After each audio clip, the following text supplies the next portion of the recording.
सालों पुरानी एक दास्तान है। दमिश्क के रेगिस्तानी इलाके के एक छोटे से गांव में एक बूढ़ी औरत रहती थी। इसका जिस्म बीमारी से कमजोर और नातवा हो चुका था। वो अक्सर एक कोने में पड़ी रहती। इसकी एक ही जवान और खूबसूरत बेटी थी। वो कभी अपनी बेटी को देखती, कभी अपनी बीमारी को।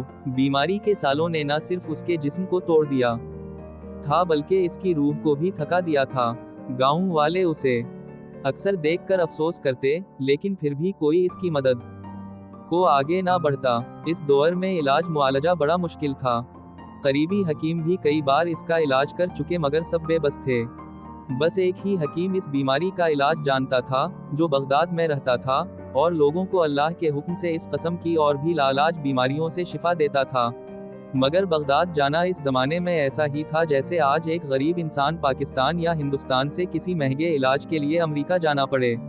सफर महीनों का, इखराजात बेहिसाब और वसाइल बिल्कुल नापैद। लेकिन इस बूढ़ी औरत का ईमान बड़ा मजबूत था।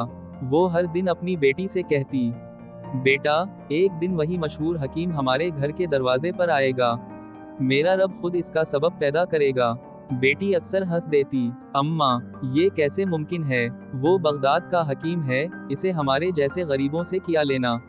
लेकिन औरत की आंखों में एक अजीब सा नूर था। वो कहती, बेटा, अल्लाह के फैसले इंसान के हिसाब किताब से नहीं चलते। वो चाहे तो नामुमकिन को लम्हे में मुमकिन बना दे। दिन गुजरते गए, बीमारी बढ़ती गई। अब औरत के पास खाने पीने की हिम्मत ना थी। कभी कई दिन वो सिर्फ पानी पर गुजारा करती। मोहल्ले के सब अमीर इस पर दरवाजे बंद कर देते। एक रात तो वो इतनी बेबस हो गई कि बेटी के सामने आसमान की तरफ देखकर फूट फूट कर रोने लगी। ऐ मेरे रब, मैं तेरी बंदी हूँ, मेरा कोई सहारा नहीं। अगर शिफा है तो तेरे पास है, मुझे तेरे करम पर यकीन है। उसकी बेटी की आंखें भी भर आएं, लेकिन फिर वो माँ के सामने खामोश रही।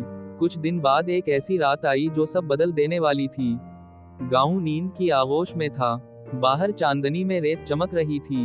हर तरफ समताटा था। बूढ़ी औरत दर्द से कराह रही थी कि अचानक दरवाजे पर जोर से दस्तक हुई। बेटी चौंक कर उठी और परेशानी से बोली, अम्मा। उस वक्त आधी रात को दरवाजा खोला तो बाहर दो अजनबी खड़े थे। चेहरों पर सफर की थकन, कपड़े गिरद आलूद और आंखों में नींद की शदीद कमी। इन्होंने आहिस्ता आवाज में कहा, हम मुसाफिर हैं, रास्ते में भटक गए हैं। क्या हमें चंद लम्हों के लिए पनाह मिल सकती है? सुबह होते ही निकल जाएंगे। बेटी डर गई, अम्मा, ये अजनबी हैं, घर में मर्द नहीं है, इन्हें कैसे अंदर लाऊं? औरत ने पहले इनकार कर दिया, मगर फिर जब उसने दोनों को दरवाजे के पास निढाल बैठते देखा तो दिल भर आया। बेटा, इन्हें दूसरे कमरे में ठहरा दो, खाना पानी दे दो, लेकिन पर्दे का ख्याल रखना। शायद ये अल्लाह की तरफ से हमारी आजमाइश है। बेटी ने घर में जो कुछ था इससे खाना बनाया और मुसाफिरों को दिया।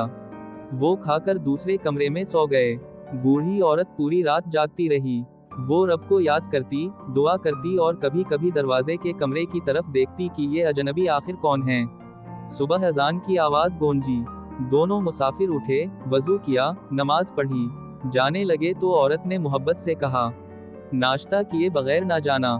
अल्लाह ने तुम्हें हमारे घर भेजा है, खाली हाथ ना जाओ। वो रुक गए। इन्हीं में से एक ने शफकत से पूछा, अम्मा जी, आप बीमार लगती हैं, क्या हुआ है? औरत ने आहिस्ता आहिस्ता अपनी कहानी सुनाई। बीमारी, गुर्बत और फिर बगदाद के हकीम की ख्वाहिश। वो बोली, मेरा ईमान है कि वही अल्लाह जो बीमारी देता है, शिफा भी वही देता है। बगदाद के मशहूर हकीम का चर्चा सुना है, मगर वहाँ जाना मेरे बस से बाहर है। अगर रब ने चाहा तो वही हकीम खुद मेरे पास आएगा। ये सुनकर दोनों मुसाफिर एक दूसरे को देखने लगे। उनकी आंखों में हैरत और मुस्कुराहट थी, जैसे कोई राज छुपाए बैठे हों। फिर उनमें से एक आगे बढ़ा और बोला, अम्मा जी, अगर हम कहीं कि आपकी दुआ कबूल हो चुकी है तो? औरत हैरान रह गई, क्या मतलब? वो नौजवान खूबरू बोला, ये मेरे साथ खड़े बुजुर्ग बगदाद के वही मशहूर हकीम हैं जिनका चर्चा आपने सुना। हम एक नायाब जड़ी बूटी की तलाश में दमिश्क आए थे। रात को बहुत तूफान आया और हमारे घोड़े हमें रास्ता भटका कर यहाँ ले आए और अंधेरे में हमें रोशनी नजर आए और हम यहाँ तक पहुँचे जबकि मौसम बिल्कुल भी ऐसा नहीं था। यकीनन ये सब अल्लाह की मर्जी से हुआ ताकि हम आपके दरवाजे तक पहुँचें। औरत की आंखों से आंसू बहने लगे। वो आसमान की तरफ देखकर बोली, ए मेरे रब, तेरा शुक्र है, तूने मेरी दुआ सुन ली। हकीम ने वहीं इसका मुआयना किया और कहा, अम्मा जी, आपका इलाज यहीं से शुरू होगा, दवा भी मेरे बेटे के हाथ आती रहेगी, और खर्च की फिक्र ना करें। कुछ दिन बाद हकीम का बेटा दवा लेकर आया। इसने औरत की बेटी को देखा, इसकी हिया, खिदमत और मेजबानी देखी, और दिल में पसंद कर लिया। हकीम ने भी अपनी निगाह में बहू बना लिया था। जल्द ही रिश्ता तय हुआ और शादी हो गई।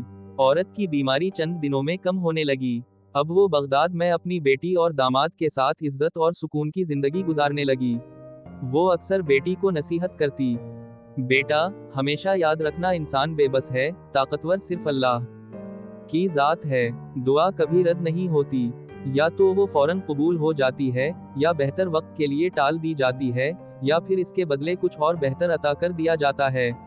और सबसे बड़ी बात, वालिदैन की खिदमत। अगर कोई बेटा या बेटी दिल से वालिदैन की खिदमत करे, तो अल्लाह दुनिया और आखिरत में ऐसे इनामात देता है जो महज काबिलियत या दौलत से हासिल नहीं होते। दोस्तों, ये किस्सा हमें यही सिखाता है कि अल्लाह पर भरोसा कभी ज़ाया नहीं जाता। इंसान नामुमकिन देखता है, मगर अल्लाह लम्हों में मुमकिन कर देता है। शर्त सिर्फ इखलास और सब्र की है।